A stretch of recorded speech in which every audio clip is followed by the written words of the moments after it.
मेरे हस्बैंड अलग सो रहे हैं, वो लड़कियों से बात भी कर रहे हैं। मैं गेट पे खड़े होकर सुन भी रही हूँ कि बात कर रहा है अंदर, जैसे बजाती थी ना गेट कि खोलो तुम किसी से बात कर रहे हो। मुझे ब्रेक चाहिए। वो दिन मुझे बहुत याद आते हैं। कोई नहीं, आप शांत हो जाओ आप। मुझे बहुत मारा, मेरा एक बार पैर तोड़ दिया, एक बार मेरे पैर यहाँ पे वो हथौड़ी मारी थी फेंक के, तो हाथ टूट गया।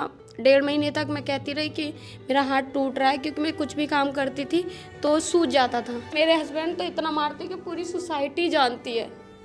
सोसाइटी, एक बार मेरे कान फाड़ा था, कान पूरा से खींच दिया था, कान फाड़ा था। ठीक है। बहुत मारा था। फिर उसके बाद एक बार मेरे यहाँ पे सिर पे दारू ड्रिंक बहुत करता है, बहुत ज़्यादा। एक बार इतना मारा था कि मेरी यहाँ पे बोतल मारी थी फेंक के, तो 10 टाँके आए थे, मोहल्ले के लेके गए थे सरकारी में। जब गर्लफ्रेंड थी जब तो बहुत घुमाया फिराया, ऐसी कोई जगह नहीं जहाँ लेके नहीं गया। मैं वही कह रहा हूँ कि जब शादी नहीं हुई थी तब आपके साथ खुश थे, बहुत खुश थे, घूमते फिरते थे। बस उनका कहना ये था कि मतलब घुमाओ फिराओ, गर्लफ्रेंड बनाओ, पर मैं शादी शादी नहीं नहीं कर कर सकता क्योंकि मैं पढ़ी लिखी नहीं हूँ। Hello everyone, welcome to our channel. सबसे पहले तो मैं आप लोगों का बहुत बहुत शुक्रिया करना चाहूँगा कि आप लोगों ने हमारी वीडियोस को इतना शेयर किया है। मैं आपको मिलवाता हूँ मैम से। मैम, आपको यहाँ के बारे में कैसे पता चला? मुझे YouTube से पता चला। यूट्यूब की आपने वीडियो देखी थी? जी, तहलका भाई जो अच्छा, वीडियो तहलका भाई वाली आपने वीडियो देखी थी। तो यहाँ पे तहलका प्रैंक भाई आए थे और उन्होंने अपने यूट्यूब पे वीडियो डाली थी, इंस्टाग्राम पे भी वीडियो डाली थी और उसके साथ साथ फेसबुक पर वीडियो डाली थी। और उस वीडियो को देखकर भी हमारे पास बहुत सारे केसेस आ रहे हैं। मैंने तहलका भैया की वीडियो देखी थी, मैं उन्हें यूट्यूब उस पर देखती थी, बिग बॉस में। तो जब उनकी वीडियो आई तो मेरी पड़ोस ने एक दीदी हैं, उन्होंने मेरे पास भेजी। वो पहले से ही बोलती थी कि आप आश्रम में रह लो, यहाँ पे क्यों रह रही हो, ये तो मैं नहीं रखना चाहता। तो जब मैंने वीडियो देखी तो मैंने कॉल करी इस पर। कॉल करने के बाद फिर मैंने खुशबू दीदी से बात करी, उन्होंने कहा आधार कार्ड लेके आप आ जाना। तो जिन दीदी ने मुझे यूट्यूब पे भेजी थी वीडियो, उन्होंने बात करी मेरे बारे में कि हमारे पड़ोस में ऐसी ऐसी एक लड़की है और उनको बहुत ज़्यादा परेशान किया जा रहा है, तो मैं हम भेज देना आपके पास। तो उनके थ्रू आई थी मैं। फिर तो आपकी शादी को कितने साल हो गए? मेरी शादी को 4 साल हो गई। और आपका कोई बच्चा है? नहीं। तो आपके पति आपको कैसे परेशान करते थे? हमारी लव मैरिज हुई थी, तो जब मैंने अपने घर में बताया मम्मी पापा को, तो मेरे मम्मी पापा इसको रोकने गए थे, लड़के को, जैसे रोका बोलते हैं ना मेरी तरफ, तो ऐसे रोकने गए तो इन्होंने वापसी भेज दिया। बोले कि हमें इतने लाख की शादी करनी है, ये करनी है, हमारा लड़का पढ़ा लिखा है, मतलब बोलते हैं ना कि तुम्हारी लड़की तो ऐसी है, हमने उसके साथ देखा, हमने उसके साथ, ऐसे करके बेइज्जती करके 3 बार वापसी भेजा इन्हें। जबकि लव मैरिज थी? हाँ, लव मैरिज थी। ठीक है। तो उसके बाद जब ये लोग रोका करने आए तो वो बात बिगड़ती चली गई, फिर नहीं हुई मेरी शादी। तो जब मेरे पापा को ज़्यादा जलील किया गया तो मैंने एप्लीकेशन लगा दी, क्योंकि मेरे 2014 से साथ में थे और शादी के लिए मेरे कई सारे रिश्ते भी मना करवाए थे पापा से कि अंकल आप कहीं शादी मत करना आरती की, और मुझे घर ले लेने दो और मुझे अपने भाई की शादी कर लेने दो, तब मैं शादी करूँगा, थोड़ा वेट करना पड़ेगा। तो जब 2020 आई, इसने फ्लैट भी ले लिया, अपने भाई की शादी भी लग गई। उसके बाद फिर ड्रामे करने लग गए कि मुझे करनी नहीं, मुझे अभी टाइम चाहिए, अभी मैं पढ़ाई करूँगा, जो कि नौकरी करते थे ये। तो ऐसे ऐसे तो मैं इनके घर पे गई तो मुझे सोसाइटी में घुसने नहीं दिया गया, इसने मना करवा दिया कि कोई लड़की आएगी तो उसे अंदर नहीं लेना है। पर जैसे तैसे मुझे अंदर लिया गया तो मैं गई, तो इन्होंने मौका देख के सबसे पहले मेरा फ़ोन तोड़ा, क्योंकि उसमें रिकॉर्डिंग थी कि उसमें शादी की बात कहता था, जो मेरे पापा से शादी के लिए बोल रखा था। तो इसने मेरा फ़ोन तोड़ दिया और मुझे घर नहीं जाने दिया, वहीं रुकी मैं, एक रात वहीं रही। इनकी मम्मी थी, भैया थे, इनकी भाभी थी। तो उसके बाद भी मुझे बहुत मारा। फिर मैंने मम्मी पापा को जब निकली, उनका मुझे घर जाना, मुझे शादी नहीं करनी। मैं सोच रही थी कि मैं यहाँ से निकल तो जाऊँ एक बार।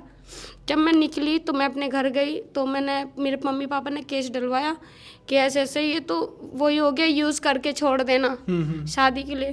तो मैंने केस डाला तो पुलिस वालों ने अपने आप ही 376 का केस लगा दिया। मैंने तो बस ये लिखाया था कि शादी का वादा कर रहा था, शादी नहीं करी। फिर ऐसी ऐसी करके मेरी बात बिगड़ती चली गई। तो फिर इसने केस डाल दिया मैंने, तो इसने मुझसे शादी करी, पुलिस के कहने पे शादी करी कि केस वापसी जब लेंगे, जब शादी हो। जब शादी हो। ये कौन से साल की बात है? हाँ शादी होगी जब केस वापसी लेंगे, वरना आप ये ऐसा कौन से साल की बात है? 2020 की है, 2020 12 में? फरवरी की है। ठीक है। इन्होंने केस वापसी लेने के लिए कहा तो मैंने ले लिया, शादी कर ली, कोर्ट मैरिज कर ली, न कोर्ट में अच्छा, नहीं जब कर जैसे केस चल रहा था तो उस टाइम पे भी आप इनसे प्यार करते थे? हाँ मैं प्यार कर रही थी।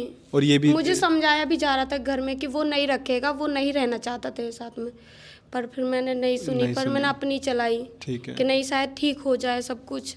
पर जब जैसे मेरी शादी हुई मैं घर गई तो इन्होंने मेरे साथ बहुत बहुत गंदा वाला बिहेव किया। मेरे हस्बैंड अलग सो रहे हैं, वो लड़कियों से बात भी कर रहे हैं, मैं गेट पे खड़े होकर सुन भी रही हूँ कि बात कर रहा है अंदर, जैसे बजाती थी ना गेट कि खोलो तुम किसी से बात कर रहे हो। मुझे ब्रेक चाहिए। वो दिन मुझे बहुत याद आते हैं। कोई नहीं, आप शांत हो जाओ। आप जब इतना सब कुछ हो गया था आपको शादी नहीं करनी चाहिए थी उससे, आपने मेरी क्यों? बुद्धि काम नहीं करी, मैं ना करती तो आज मैं बहुत अच्छे घर में होती। जैसे रात को उठी, आँख खुल गई तो देखा वो जब से कोर्ट मैरिज करके ले गए पर साथ में नहीं सुलाया। अलग सोती थी, मैं नीचे सोती थी, मुझे एक तकिया दे दिया, बिस्तर दे दिया, नीचे सो। जैसे पता नहीं किस चीज़ की खुंदक निकाल रहे थे सारे के सारे। ठीक है। जाते ही सबसे पहले मेरी सास बोली कि झुग्गी झोपड़ी वाली मेरे बेटे के पीछे पड़ गई, सिर्फ ऐसे ताना मारते थे।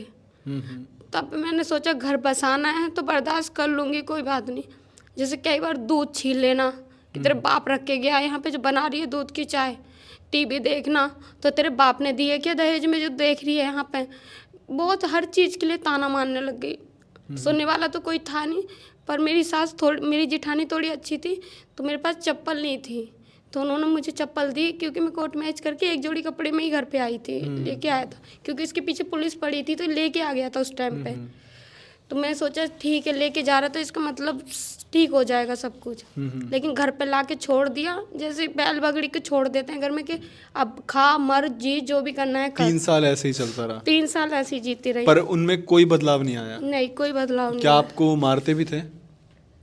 मुझे बहुत मारा, मेरा एक बार पैर तोड़ दिया, एक बार मेरे पैर यहाँ पे वो हथौड़ी मारी थी फेंक के, तो हाथ टूट गया।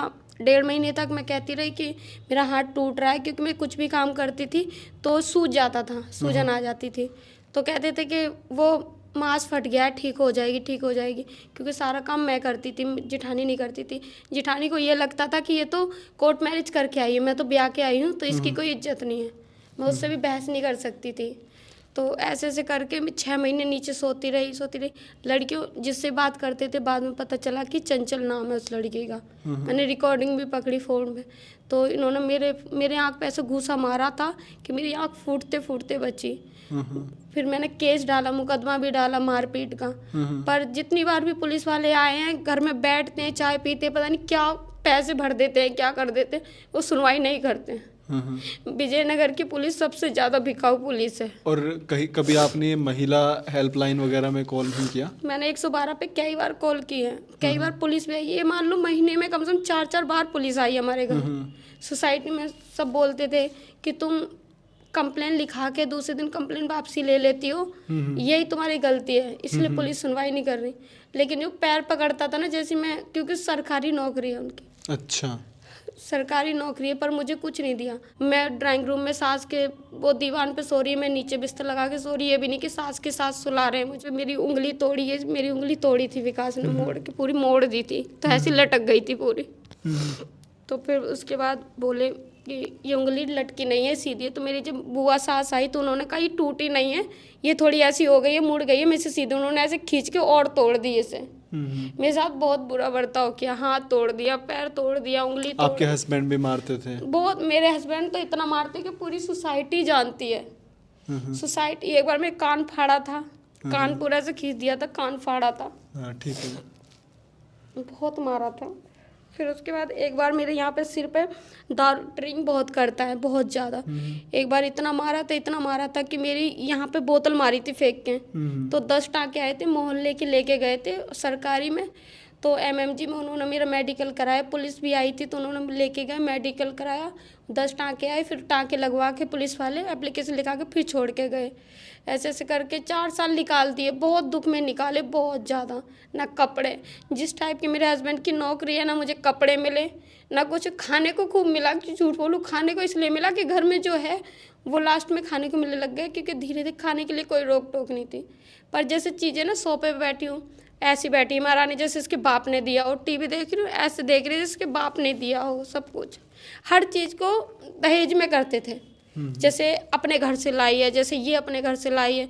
सो बेड पे लिया, अभी हाल ही में सोती हूँ, जब चाहे घसीट के नीचे गिरा देते हैं। तेरी औकात नहीं है बेड पे सोने की। ऐसे ऐसे करके जब हद ज़्यादा हो गई, फिर उसके बाद बच्चे के लिए कहने लग गए। मेरी सास की तबीयत ख़राब होने लगी, तो मेरे पति बोले अब बच्चा कर लेते हैं। तो उसके बाद मेरे चेकअप हुआ, तो उसमें मेरा SHG का टेस्ट हुआ, तो उसमें मेरी दोनों ट्यूब ब्लॉक आई। अच्छा। तो दोनों ट्यूब ब्लॉक आई, तो उसमें बोला कि उसकी सर्जरी होगी। तो वैसे तो हॉस्पिटल फ्री है, कि पैनल में होते हैं, हाँ। तो फ्री है, लेकिन पैसा नहीं लगाना चाहते मेरे में। चक्कर नहीं काटना चाहते मेरे लिए, चक्कर नहीं मेरे साथ हॉस्पिटल नहीं पहले जब शादी नहीं हुई तो आगे पीछे चक्कर काटते थे। पहले मेरे साथ कुछ नहीं किया, जैसे तैसे ब्लॉक आई। ऐसा नहीं है कि मेरी बहुत बड़ी बीमारी है कि बच्चा हो ही नहीं सकता, उसका इलाज है, करवाएंगे तो बच्चा हो सकता है, क्यों नहीं हो सकता। किसी भी डॉक्टर ने मुझसे ये नहीं कहा कि तुम्हारे बच्चा नहीं हो सकता। छोटी सी नॉर्मल है, पहले कभी मुझे टीबी हुई थी, उसकी दवाई खाई थी, उससे ब्लॉक हुई थी, उससे पहले नहीं थी मेरी ब्लॉक। तो उन्होंने कहा सर्जरी होगी तो हो जाएगी, पर बंदा मेरे साथ जाना ही नहीं चाहता हॉस्पिटल। नहीं, जैसे पहले जब शादी नहीं हुई थी तब तो आप ही के साथ घूमते फिरते थे ना, जब नहीं, जब गर्लफ्रेंड थी जब तो बहुत घुमाया फिराया, ऐसी कोई जगह नहीं जहाँ लेके नहीं गया। मैं वही कह रहा हूँ कि जब शादी नहीं हुई थी तब आपके साथ खुश थे, बहुत खुश थे, घूमते फिरते थे। बस उनका कहना ये था कि मतलब घुमाओ फिराओ, गर्लफ्रेंड बनाओ, पर मैं शादी शादी नहीं कर कर सकता, क्योंकि मैं पढ़ी लिखी नहीं हूँ। मैं पढ़ी लिखी नहीं हूँ, मैं अनपढ़ हूँ शायद, इस वजह से 3 साल ना मुझे कहीं रिश्तेदारी में, शादियाँ इतनी हुई हैं, बर्थडे इतने हुए, मैं नहीं गई, मेरी जेठानी गई। ये सब तैयार होके जाते थे और मैं घर पे कमरे में बैठे के अपना कुछ भी, उनके जाने के बाद कुछ बनाया खाया सो गई। आपको कई बार खुद को मारने के भी ख्याल आए होंगे? मैं एक बार तो छत पे भी चली गई, पर सोसाइटी वालों ने पकड़ लिया, क्योंकि हद से ज़्यादा हो रहा था। जब चाहे थप्पड़ बजा देना, जब चाहे जूते उतार के ऐसे बोलना, ये चप्पल देख रही है, ये चप्पल देख रही है, ऐसे करके मतलब बहुत क्या बार नौकरी करते हैं आपके पति? इनकम टैक्स में। बताओ, इनकम टैक्स में क्या है? तो इतना मुझे पता नहीं है। ये गाज़ियाबाद की कहानी है, और ऐसी आपको न जाने कितनी कहानियाँ हमारे माइका स्वीट होम में देखने को मिलेंगी। कितने टाइम से आप यहाँ पर हैं? जब मेरी शादी नहीं हुई थी, उससे पहले तो मुझे अपने ऑफिस तक लेके गए हैं दिल्ली में। अच्छा। पर शादी के बाद तो कभी किसी को बताया भी नहीं। जैसे ऑफिस में बोलते थे कि आज सब्जी अच्छी बनी है, तो मैं पूछती हूँ कि कौन, क्या बताते, किसने बनाई है, तो अपनी मम्मी का नाम लेते थे। मुझे मतलब 3 साल तक किसी को भनक तक नहीं लगने दी कि विकास की शादी हो गई है।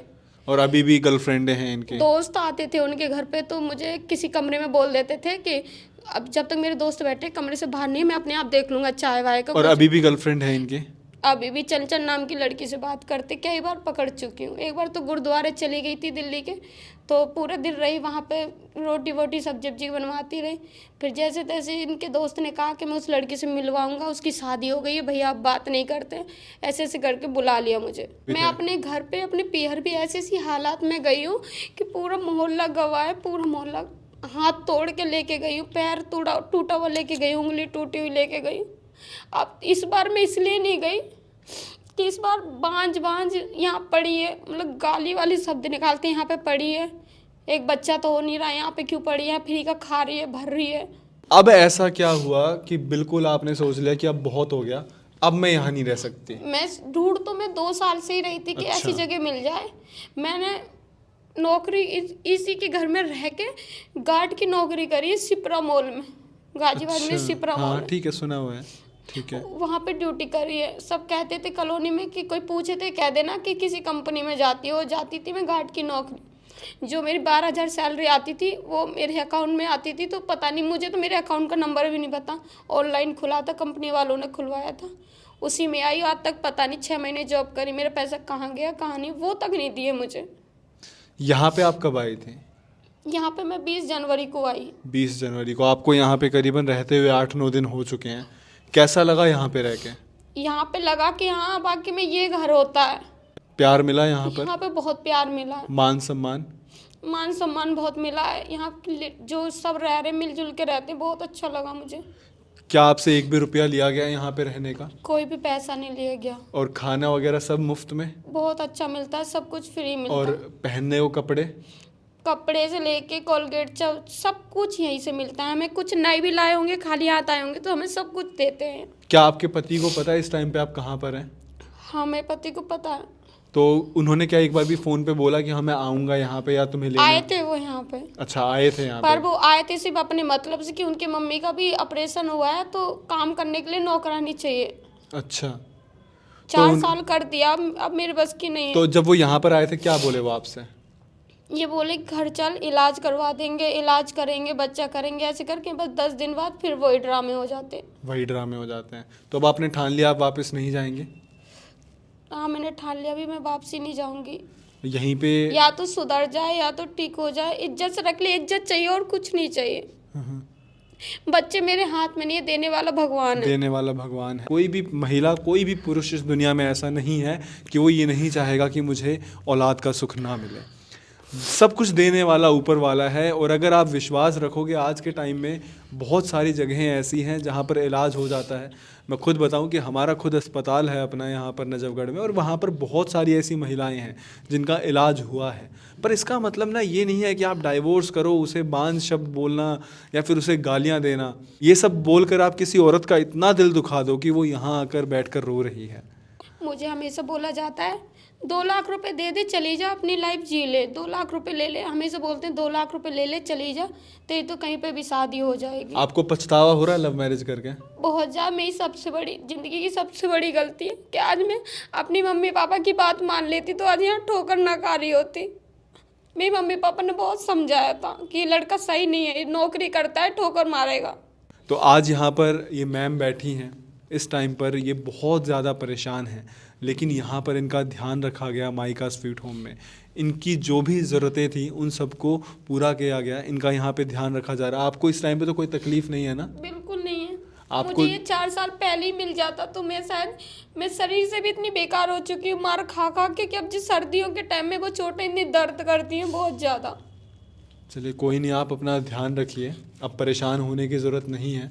और जब तक आपके आदमी यहाँ पर आकर अपनी गलतियाँ ना मान लें तब तक आप वापस मत जाइएगा। यहाँ पर ये नहीं है कि हर एक महिला को रखकर हम यहाँ पे बेकार बना देते हैं कि इसको यहाँ पे रख लेंगे और जी कोई काम। यहाँ पर ये रहेंगी, जैसे ही इनके आदमी को अपनी गलती रियलाइज़ होती है वो आते हैं यहाँ पर।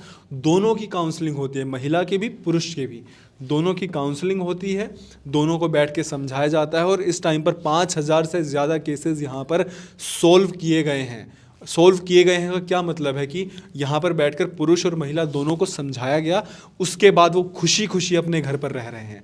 तो ये हमारा छोटा सा माइका स्वीट होम है, और इस तरीके से हम इस समाज में एक अच्छा काम करके कुछ योगदान कर रहे हैं। अगर आपको लगता है कि आप कहीं ना कहीं परेशान हैं तो आप यहाँ पर आ सकते हैं। एड्रेस यहाँ पर मेंशन्ड है। हमारी वीडियोज़ को बहुत बहुत ज़्यादा प्यार दीजिए, शेयर करिए, क्योंकि क्या पता आपका एक शेयर किसी एक ऐसे इंसान तक इस वीडियो को पहुंचा दे जिसे इस माइका स्वीट होम की ज़रूरत है। बहुत बहुत शुक्रिया।